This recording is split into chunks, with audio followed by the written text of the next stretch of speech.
Reverend John Murray had nothing of George Washington's warrior stature. He had no Sons of Liberty challenge in his eye like Paul Revere, or the penetrating stare of justice in John Adams' gaze. In portraits, John Murray appears healthy and affable, but not a firebrand. But Murray was a kind of hero. His heartfelt preaching placed him in the center of one of this country's first struggles for religious liberty. A story that begins by firesides in Gloucester, Massachusetts, and ends at the United States Bill of Rights.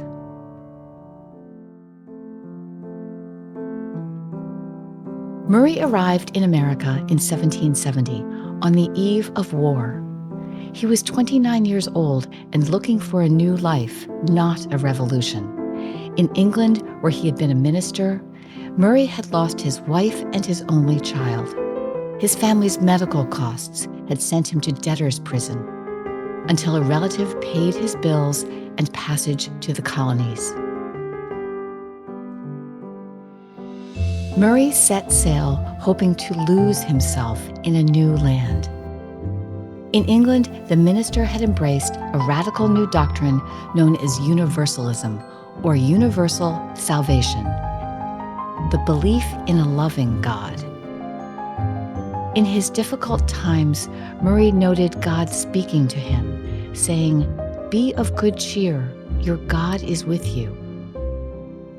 This view stood in stark contrast to John Calvin's established doctrine that God punished the immoral or unbaptized with eternal damnation.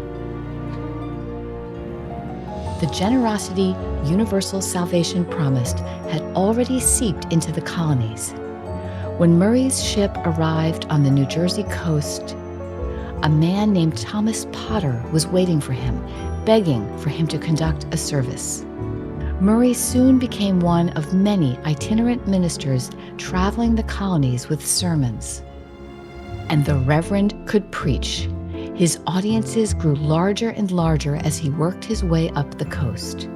One minister described the effect of Murray's delivery this way: "I never yet met with anyone in the pulpit who so very soon carried away my feelings." Of his faith, Murray said, "I am a prisoner of God and therefore a prisoner of hope." Hope, not hell, was the Universalist message, and hope fit the colonial zeal for liberty like 12 knots of wind in a schooner's sails.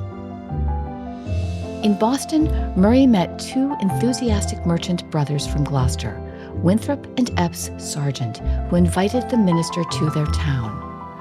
Of this craggy New England port 25 miles northeast of Boston, Murray said, "Here I have a taste of heaven."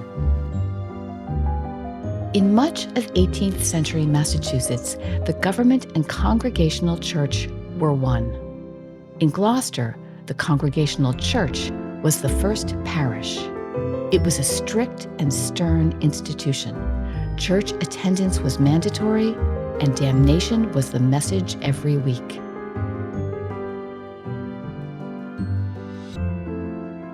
Collected taxes supported the church and its minister. That Universalists preached God was love and not to be feared was radical. Without the dread of hellfire, these believers could not be expected to behave morally. Universalists were dangerous. The Revolutionary War was disrupting the colonies, but Reverend Murray and Universalism were disrupting how society was organized.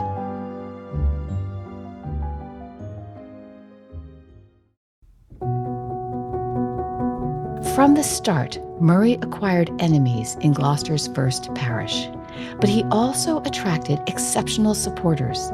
The wealthiest and most influential Gloucester citizens welcomed him into their houses to preach. Winthrop Sargent's daughter, Judith, exchanged letters with the minister, and the Rhode Island Brigade, stationed near Boston in 1775, invited Murray to become their unit's chaplain. He was soon preaching to an attentive General George Washington, who had arrived to take command of the army. Murray, by the way, refused payment from Washington and everyone else. He saw his ministry as a calling from God, not a vocation, and only accepted payment in lodging. But Murray actually resigned from the brigade, citing poor health, and returned to Gloucester, where he found economic conditions getting worse. Gloucester had been suffering from the start of the war. The town's economy was almost wholly dependent on fishing and sea trade, including trade in the Slave Triangle. But the British, under Sir William Howe, imposed a blockade on the harbor in 1775.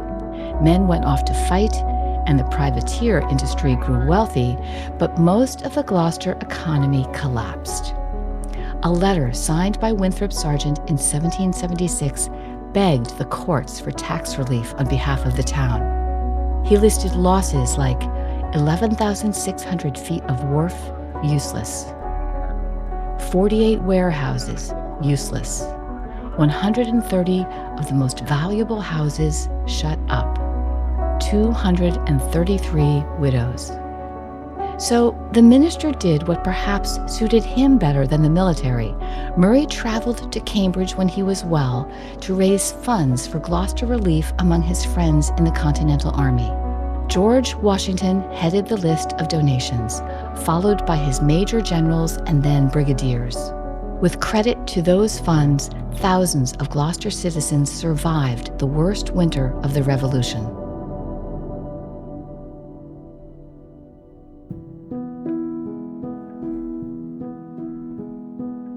And here, Reverend Murray began, incidentally, to really catalyze change. Some in the town had hoped to thank the minister for securing the Washington aid by offering him a parish close to the harbor. But the town officials were only interested in ordering Murray to leave, orders Murray quietly ignored. When the safety committee warned that they could not keep him safe should a mob attack, the Reverend responded, "I am not afraid. The worst this mob can do is to deprive me of a life which I have been many years quite willing to resign. Sir, I commit myself and my cause to the ruler of heaven and earth." The harbor parish was awarded to a staunch congregational minister, Eli Forbes, and the Universalists stopped attending services.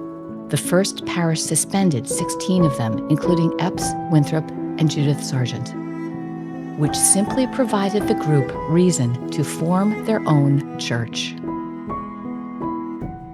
On January 1st, 1779, 61 men and women signed articles of association for what they were now calling the Independent Church of Christ. They raised funds to construct a simple house of worship. Inside, a small organ, seized from a British ship by a Gloucester privateer, provided song. Murray preached his first sermon there on Christmas Day. And so what had begun as a group interested in exploring a novel doctrine of faith flared into the battle for religious freedom. The decisive blow came when the Universalists made the critical decision to refuse to pay taxes that supported the first parish church. For 2 years, the town assessors demanded payment from them. But the Universalists defended their right to form their own church under the new Religious Liberty Clause of the Massachusetts Constitution, written by John Adams and ratified in 1780, its ink still very wet. A year later, the Gloucester controversy crested. The first parish seized silver from Epps Sargent, including a small pitcher, English goods from Winthrop Sargent, and an anchor from a ship preparing to sail, all to amend for the lost Universalist taxes. In return, the Universalists sued, on behalf of Reverend Murray, for the equivalent of taxes due to their now organized church. Anger towards the Universalists descended to viciousness. As members of the first parish considered this lawsuit, they accused Murray's followers of not having helped enough in the Revolution, probably the lowest and easiest blow to throw in 1784. Referring to Murray directly, they wrote, "It is the opinion of the most judicious and feeling hearts among us that this man and his pernicious doctrines have been more damaging to this town than the late war." Hoping to protect themselves from a court decision against them, the Gloucester Universalists drew up a charter, which was signed by 85 men from the group, including a freed slave named Gloucester Dalton. But in June 1786, they cheered. The Massachusetts Supreme Judicial Court had decided in favor of the Universalists, a decision that won them the right to direct taxes to the church of their choice. This story is written in both the First Parish and Universalist records, and there is a likely but unproven path from it to the United States Bill of Rights. John Murray briefly returned to England in 1788. On his return voyage, John and Abigail Adams shared passage with him and attended his services on board. John Adams knew Murray and his sermons. Adams referred to him genially as Salvation Murray. On this voyage, Adams was worried about the U.S. Constitution about to be ratified. He had written to Thomas Jefferson the previous fall about his concerns, saying, "What think you of a Declaration of Rights? Should not such a thing have preceded the model?"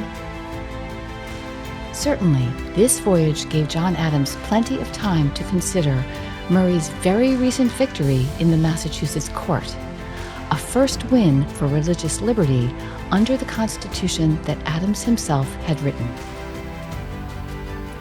2 years after that Atlantic voyage, the First Congress of the United States proposed 12 amendments to the U.S. Constitution.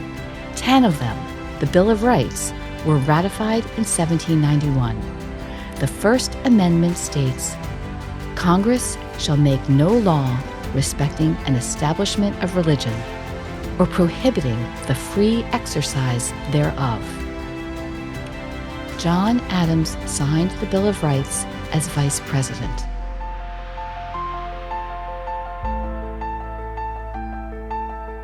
The Gloucester Universalists were part of a movement at the time testing the construct of established state churches, but also the concept of a free conscience.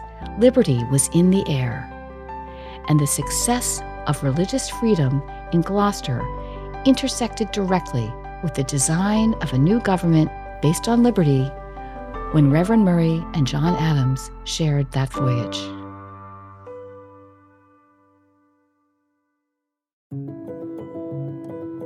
Reverend John Murray married Judith Sargent, who had become a widow just after that last trip across the Atlantic. Judith and Murray continued a personal rapport with John Adams and his wife Abigail. Judith would become an important writer and women's rights advocate. She had subscribers like President and First Lady George and Martha Washington. In 1806, the Gloucester Universalists constructed a grand church, named today the Gloucester Unitarian Universalist Church. The building sits on a hill overlooking the harbor, crowning the city's horizon. It seats 500, which says everything about the enthusiasm that quickly flourished in Gloucester for the hopeful faith Reverend Murray transported here and stood by, incidentally inspiring a fight for religious liberty that just may have left an imprint of its own on the U.S. Constitution. A bell crafted by Son of Liberty Paul Revere tolls in its belfry. And there is an epilogue. In 2023, someone returned a small silver pitcher to the Sargent House Museum, which had been Judith's home. That pitcher had been confiscated from Epps Sargent in 1782.